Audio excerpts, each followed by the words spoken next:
अब कुछ समय के लिए जैसे जैसे आप इस दिव्य ज्ञान की आगे बढ़ते जाए भूल जाइए कि आप कौन हैं, क्योंकि अब जो आप सुने जा रहे हैं वो कोई साधारण सांसारिक ज्ञान नहीं है। शायद आपने इसके बारे में कुछ पढ़ा हो, कुछ सुना हो और शायद दूसरों को इसके बारे में बताया भी हो, लेकिन आज कुछ समय के लिए सब कुछ भूल जाइए। आज हम इस ज्ञान की ओर उसी प्रकार बढ़ेंगे जैसे एक आदर्श शिष्य आदर्श ज्ञान की प्राप्ति के लिए एक आदर्श गुरु की ओर बढ़ता है। अपने आप को संपूर्णतः मूर्ख जानकर, जो स्वीकार करता है कि वो कुछ नहीं जानता और अपने मन को एक कोरे कागज की तरह समर्पित कर देता है जिस पर पहले से कुछ भी लिखा हुआ नहीं है। आज हम सिर्फ ज्ञान लेंगे नहीं बल्कि उस पर विचार भी करेंगे, जो हम अक्सर नहीं करते। आप कहाँ हैं, क्या जानते हैं, क्या मानते हैं, इस सब से परे आइए आत्मज्ञान की ओर बढ़ते हैं। वो ज्ञान जो सुनने में सरल लगता है पर समझने पर उतना ही गहरा होता है। इसी ज्ञान के साक्षात्कार से महान ऋषियों और मुनियों ने शक्तियाँ, सिद्धियाँ और लोकों की प्राप्ति की है और इसी से उन्होंने जीवन के सर्वोच्च लक्ष्य को भी प्राप्त किया है। यह ज्ञान तब शुरू होता जब हम भौतिक शरीर और आत्मा तत्व के बीच का भेद समझने लगते हैं। तभी हमें यह स्पष्ट होने लगता है कि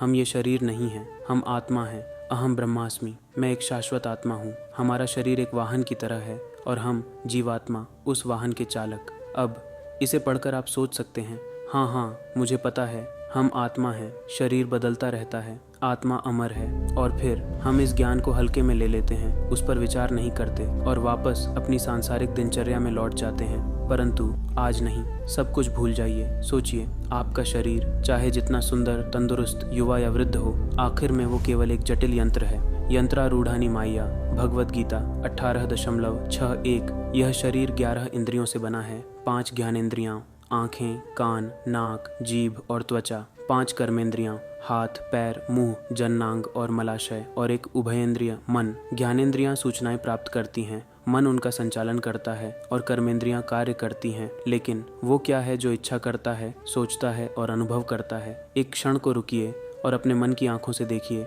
आप इस ब्रह्मांड के बीच में तैर रहे हैं और सृष्टि आपसे बात कर रही है। अब स्वयं से पूछिए, वो कौन है जो इच्छा करता है, जो सोचता है, जो अनुभव करता है? क्योंकि इच्छा, सोच और अनुभव ये शरीर नहीं करता, ये सब कोई और करता है। वो है आत्मा, जीव, ब्रह्म। इसलिए अहम ब्रह्मास्मि, मैं आत्मा हूँ।